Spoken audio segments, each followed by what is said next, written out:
N'oubliez pas de vous abonner et activer la cloche de notification. gis nañu ne Sénégal particularité boobu la am ak richesse bi pël bi joolaa bi séeréer bi ak yeneen i xeet yi nga xam te ni daanaka mbokk gi yàgg na loolu ana yan yoon lañ war a mën a jaar ngir saxal ko gën koy dëgëral. xam nga dañuy wax ni naag bu ndaw lu mu def ci barkele ba la ko gisee. bi ñu seetaanee nguur gi fi nekk am ay soit journaliste soit keneen di wax boo xam ne ci kàddoom wala ci texam dañ ci gis boddikonte ci biiru xeet te dara du ko ci fekk parce que xëy na ci faveur nguur gi la waxee loolu moo commencé indi nekk délit nguur gi moo juum ci di bàyyi ay nit ñuy incarner loolu soit ci parti politique soit ci association Mohamed même man association wolof wala association séeréer sax man ànduma ci loolu jaarul ci am réew te dafa ànd ak ay sanctions gis nga étudiants yi nii juboo nañu de certes juboo nañu nee nañu mais man dama jàpp ni mënut a ñàkk ay sanctions xam nga lan moo tax parce que ñoom ñaari parti yëpp dañu leen manipuler soit dañu sukkandiku ci benn texte soit ñu sukkandiku ci parole kenn moo tax ñoom ñi nga xam ñoo ko sabab dañu waroon remonter tuuti coow li pour sanctionner leen ñi nga xam ñoom nekk ci base bi parce que loolu dafa grave parce que moom loolu dong la ñu desee gis nga fan yëpp damay wax défendre ni ab république day doon république mais gis nga Sénégal bu amee république dafa fekk ni ñi fi nekk ci diggante xeet dañoo juboo mënoo leen a xam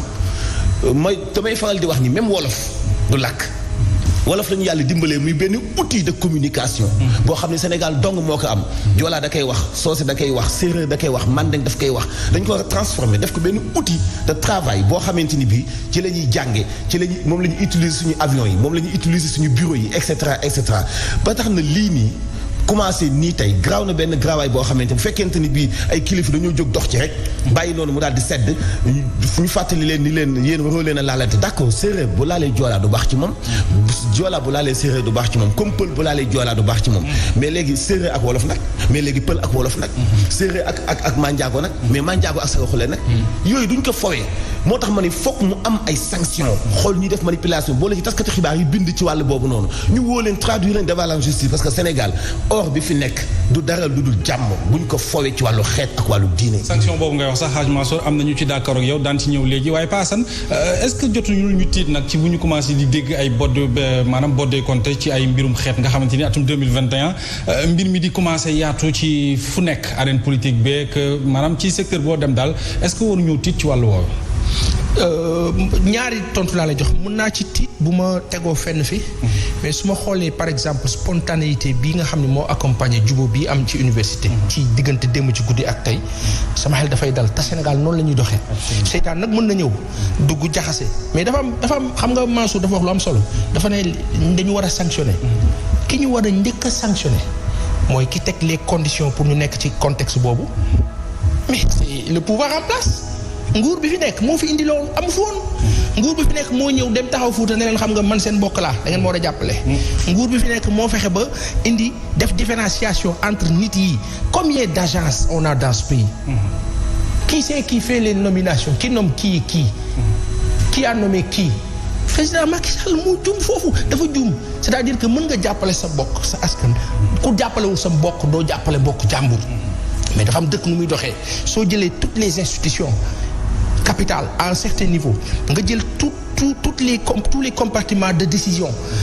nga féetale ko benn askan wala benn xeet yaa ngi indi musiba yaa ngi jaxase ci loo xam ni dafay jur leneen ëllëg ñooñu tey man bu ma doog ne beneen xeet ñëw remplacer la yow président daal di dégommer ñooñu teg fa ñeneen ay bokkam daal di ne gis nga attention tout est parti de là quand Aliou Dembourou Sow parle ci benn ton waratul woon nekk sax assemblée kooku ca 24 heures ya la nguuru Sénégal waroon taxaw pouvoir exécutif ne législatif lii xaw ni du yoona Moustapha Niasse daal di bind ñu xool nuñ koy régler bu ko defee nit ñi moytu mais bu fekkee ni am na benn xeet bu ñuy dooleel te ki koy dooleel nguur gi la sa waay kooko bëggeen di problème ma tëj fenn Rwanda en 94 ñaari xeet ñoo jotee Hutu yi ak Tutsi est-ce que xam nga ni pël ak pulaar la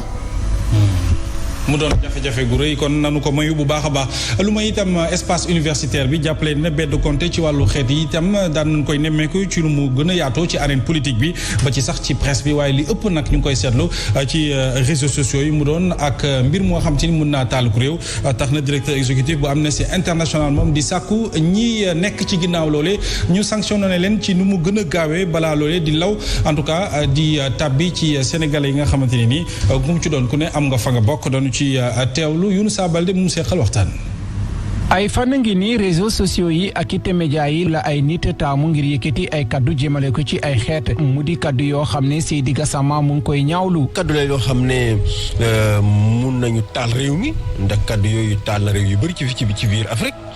conflit yu bëri ci biir Afrique surul problème mu xeet et problème mu diine la. yàlla daf ñu dimbali ci Sénégal loolu mosu fi nekk problème. directeur exécutif bu Amnesty International section bu Sénégal di fàttali nii rek kaddu yi ni mel amul place ci Sénégal moom sax mu ngi sàkku rek ñu koy yëkkati ñu teg leen ay daan yu métti. loolu